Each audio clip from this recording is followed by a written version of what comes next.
வணக்கம். Welcome to mister review channel. நான் பார்த்த படங்கள் அப்படிங்கிற டாப்பிக்கில் நாம் இன்றைக்கி பார்க்கக்கூடிய திரைப்படம் இயக்குனர் சுந்தர் சி அவர்களோட இயக்கத்தில் சுந்தர் சி, வைகை புயல் வடிவேலு, கேத்ரின் தெரசா, ஹாரிஸ்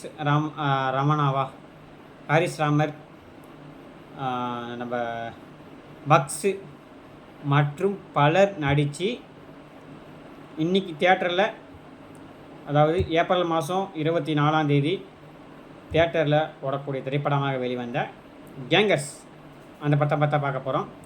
இந்த படத்தை பற்றி பார்க்க போகிறதுக்கு முன்னாடி ஒரே ஒரு இது மட்டும், வடிவேலு கம்பேக்கா இல்லையா அப்படின்னு சொல்லணும்னா, கம்பேக் ஆயிட்டாரா இல்லையா அப்படின்னு கேட்கணும்னா, கம்பேக் ஆவாரா இல்லையா அப்படின்னு சொல்லணும்னா, வடிவேலு 70% கம்பேக் ஆகிட்டார் அப்படின்னு தான் நம்ம சொல்லணும்.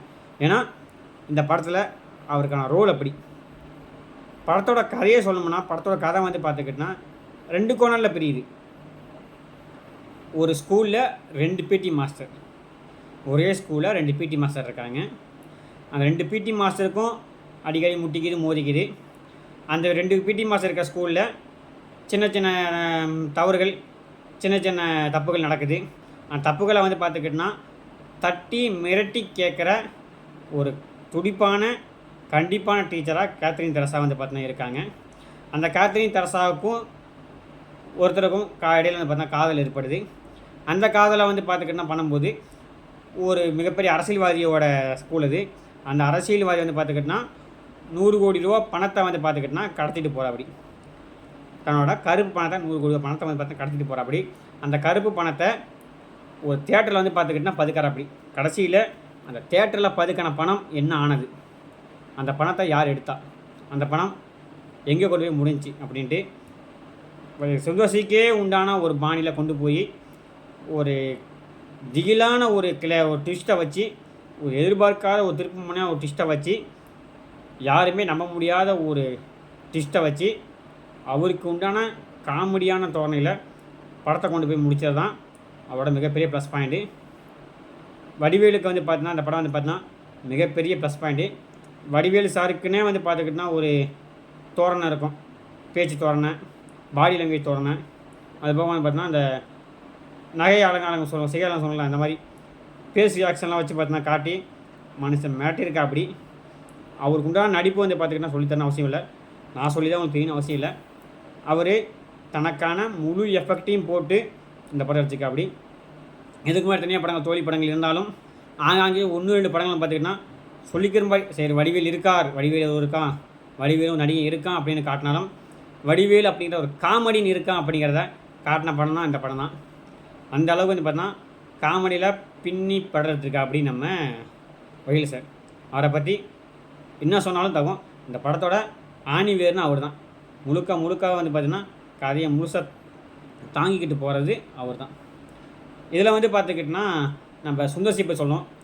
அவர் எப்படியும் குறைஞ்சபட்சம் பார்த்தா ஒரு 5.5 to 7 அடி இருப்பா. அப்படி அவரோட ஹைட்டுக்கும் வெயிட்டுக்கும் கரெக்டான ஒரு ரோல் எடுத்து கரெக்டாக பண்ணியிருக்கா. அப்படி அவர் பார்த்துக்கிட்டோன்னா கூடல பார்த்துக்கிட்டோன்னா ஒரு சில லவ்லாம் ஏற்பட்டு ஒரு சில மாதிரி கொண்டு போனாலும் எங்கேயுமே பார்த்தோன்னா அந்த காமெடிங்கிறத குறைய விடக்கூடாது அப்படின்ட்டு அந்த காமெடியை பார்த்தா முழுக்க ஃபுல் பிளேஜாக வடிவோட கடை சேர்ந்து அவரும் அடிக்கல லூட்டிலாம் பார்த்துக்கிட்டோன்னா வேறு லெவலாக இருக்கும். அந்த வீட்டை பார்த்தோன்னா சுந்தர்சி வடிவோட காம்பினேஷன் பார்த்துக்கிட்டோன்னா அல்டிமேட் அதிரிபுதியாக இருந்துச்சு. அடுத்தது நம்ம கண்டிப்பான டீச்சராக பார்த்துக்கிட்டோன்னா இவங்க வந்தாங்க, ஹீரோயின். இந்த அளவுக்கு பார்த்தீங்கன்னா கண்டிப்பாக இருக்க முடியுமா? துஷாரா பார்த்துக்கிட்டோன்னா கேத்ரின் தெரசாவா சார், அவங்க பேர் கேத்ரின் தெரசா இந்த அளவுக்கு கண்டிப்பாக டீச்சராக இருக்கக்கூடிய தப்புக்கெல்லாம் தட்டி கேட்டாலும் ஒரு பாட்டு டான்ஸ் ஆடிருக்காங்க. அது கொஞ்சம் சினிமா பாணியில் இருந்தாலும் சுந்தர்சி படம்னாவே பார்த்துக்கிட்டோன்னா நம்ம எதிர்பார்க்கக்கூடாது, லாஜிக் கீஜி எதுவுமே இருக்கக்கூடாது. முக்கியமாக சுந்தர்சி படத்தில் கிளாமரை பார்த்துக்கிட்டோன்னா கண்டிப்பாக எதிர்பார்த்து போகலாம். அந்த அளவுக்கு பார்த்தா அவர் தெளிச்சு நான் அழகாக இருக்க போனால் அழகாக காட்டுறேன் அப்படிங்கிற மாதிரி சொல்கிறாரு. கரெக்டு தான். ஆனால் ஒரு கண்டிப்பான டீச்சர் இப்படி ஆடலாமா அப்படிங்கிறது கொஞ்சம் யோசிக்க வைக்குது. அதை மட்டும் கொஞ்சம் குறைச்சிருக்கலாம் சுந்தர்சி சார்.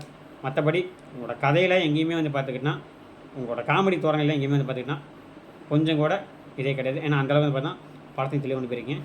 அது போக ஃப்ளாஷ்பேக்கில் வந்து பார்த்துக்கிட்டோன்னா ஒரு ஒரு சின்ன பிட்டு வந்து போகுது. அந்த சின்ன கதை வந்து பார்த்துக்கிட்டோன்னா நெகிழ்வுமடியாக இருந்துச்சு. அதே மாதிரி நமக்கு கதையை வந்து பார்த்தா எங்கேயும் தொழிலாமல் கதையை அடுத்த கட்டத்துக்கு மூவ் பண்ணுறதுக்கு வந்து பார்த்துக்கிட்டோன்னா ஒரு இதாக இருந்துச்சு.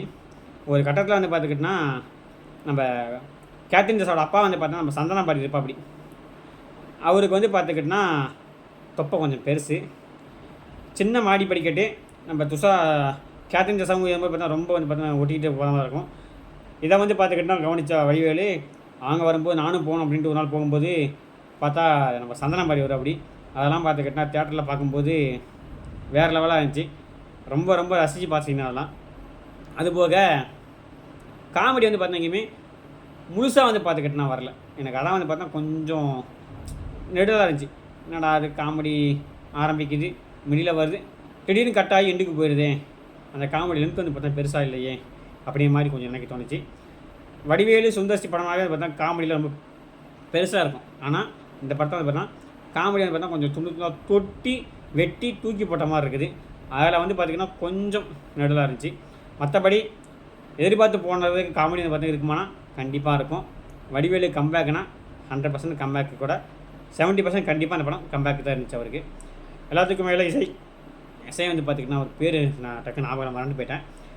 பாடல்கள் வந்து பார்த்துக்கிட்டோன்னா 1, 2 நமக்கு நினைவில் இல்லைனாலும் பின்னணி இசை வந்து பார்த்துக்கிட்டோன்னா நல்லாவே மாட்டி விட்டுருக்கா. அப்படி படத்துக்கு தேவையான பின்னணி இசை கொடுத்து படத்தை வந்து பார்த்தீங்கன்னா எங்கேயுமே தொய்வில்லாமல் கொண்டு போனதில் இசையமைப்பாளரோட பணி வந்து பார்த்தீங்கன்னா சிறப்பாகவே இருந்துச்சு. அப்படிங்கிறதுல எந்த மாற்றுக்கருத்தும் கிடையாது.